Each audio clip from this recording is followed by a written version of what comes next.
Assalamualaikum warahmatullahi wabarakatuh. Perkenalkan, nama saya Elvira Almesia Cayani dengan NIM A11-2021-13739. Di sini saya akan menjelaskan project workshop latihan LSP. Di sini saya akan menjelaskan coding mulai dari pengumpulan data, menelaah data, validasi data, menentukan objek data, membersihkan data, konstruksi data, menentukan label data, modeling, hingga evaluasi. Yang pertama, mengumpulkan data. Dataset yang saya gunakan yaitu adalah dataset post-operative news.data dan fiturnya post-operative names, di mana saya sudah meloadkan atau menyimpan pada Google Drive. Kemudian saya akan melakukan penelaahan data. Di sini saya akan melakukan import data. Kemudian saya melakukan load data.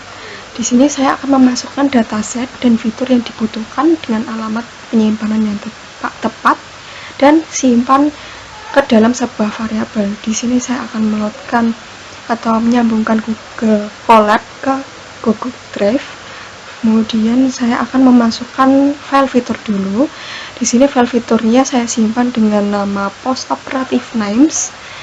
Kemudian hasilnya akan seperti ini. Di sini saya akan menggunakan beberapa fitur mulai dari LCore hingga Decision ADM DEX. Kemudian saya akan memasukkan file dataset. Di sini saya menyimpan file dataset dengan nama post-operative news.data. Di sini saya akan membuat kolom LCore hingga ADM dan datasetnya pada isi datasetnya pada file post-operative news.data. Kemudian saya akan menampilkan 5 data teratas atau data head.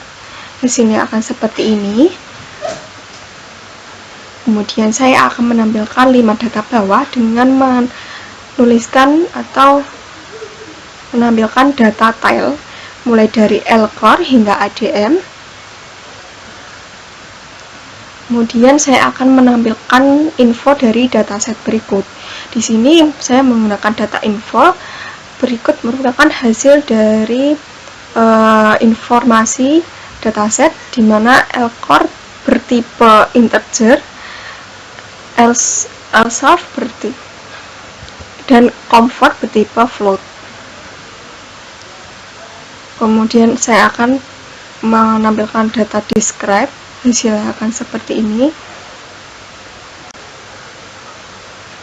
Kemudian saya akan menghitung jumlah nilai yang hilang atau missing value dalam setiap kelompok dataset.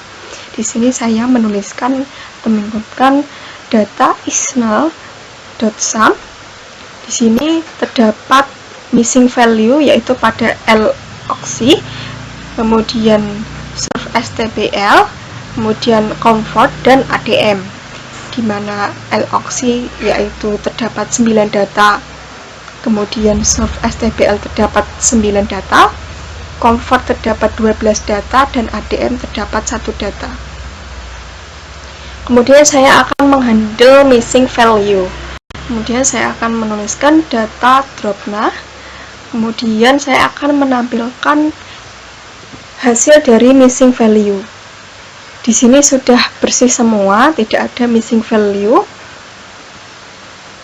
Mulai dari LCore dan ADM semua sudah bersih.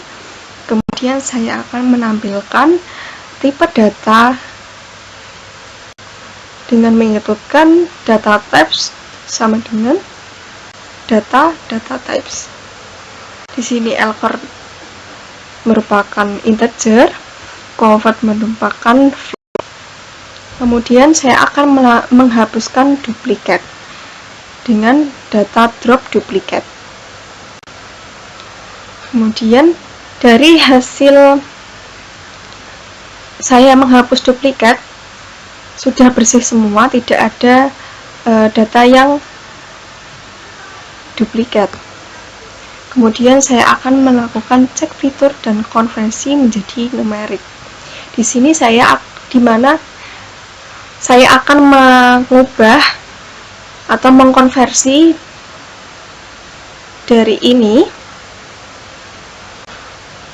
ke hasil numerik dengan categorical column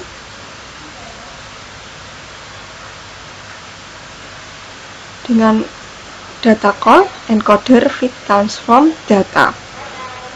Saya akan menampilkan data hasil dari ubah atau konversi categorical ke numerik. Hasilnya akan seperti ini, semuanya hasilnya akan menjadi numerik. Kemudian saya akan mengisi nilai kosong atau nilai median dengan data VILNA, data median in place true.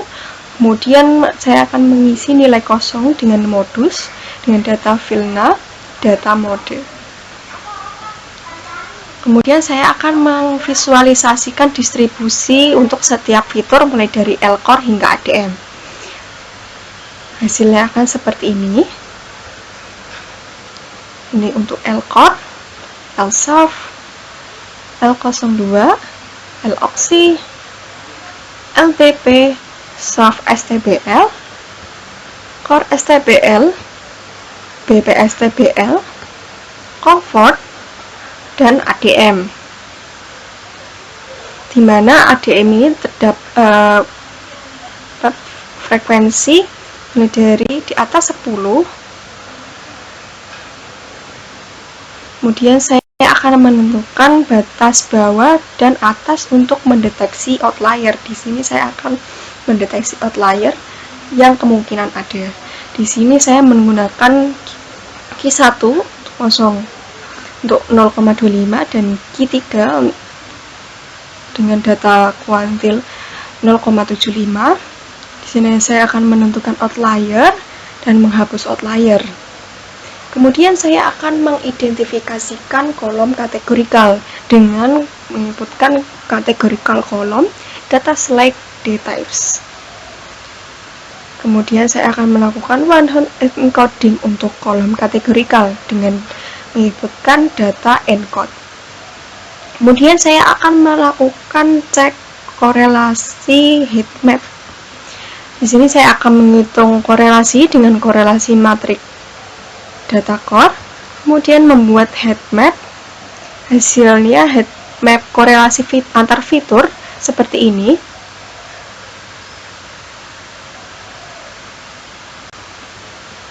Kemudian saya akan melakukan seleksi fitur yang bisa digunakan untuk pemodelan.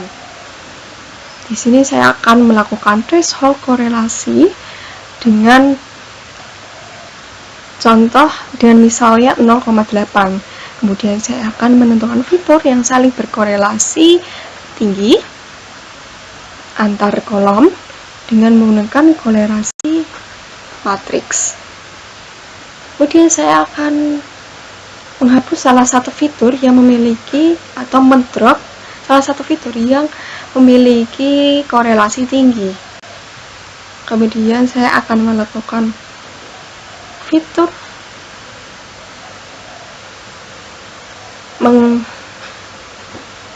menargetkan fitur dan target pada kolom ADM. Di sini X-nya data drop ADM dan Y-nya data ADM. Kemudian melakukan splitting data X-trend, X-test, Y-trend, dan Y-test dengan random step 42. Kemudian saya akan menormalisasikan data.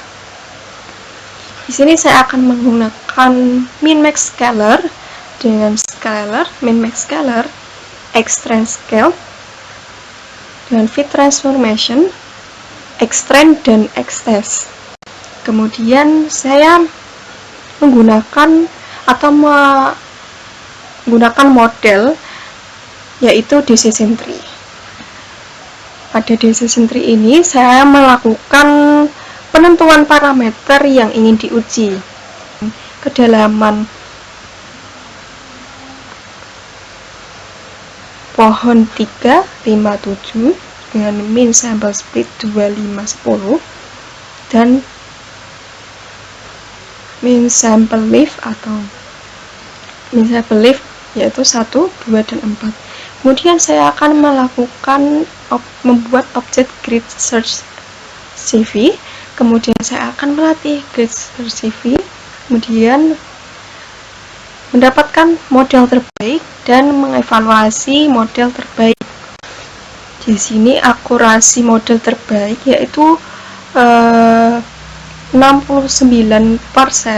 atau 0,9, dan parameter terbaik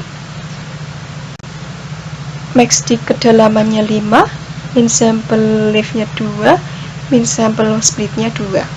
Kemudian yang terakhir saya akan melakukan evaluasi model. Di sini saya akan melakukan prediksi pada data testing dengan base model predict X-test. Kemudian saya akan melakukan confusion metric dengan akurasi store pada Y-test dan Y-pred. Kemudian saya akan melakukan laporan klasifikasi, kemudian menampilkan akurasi dari Y-trend, base model predict X-trend, dan base ACC dengan Y-test dan Y-pred. Berikut merupakan hasil dari akurasi menggunakan decision tree. Di sini hasil akhir akurasinya terdapat 69% atau 0,9 dari data training 84 data. Sekian dari penjelasan saya, mohon maaf bila ada kesalahan kata.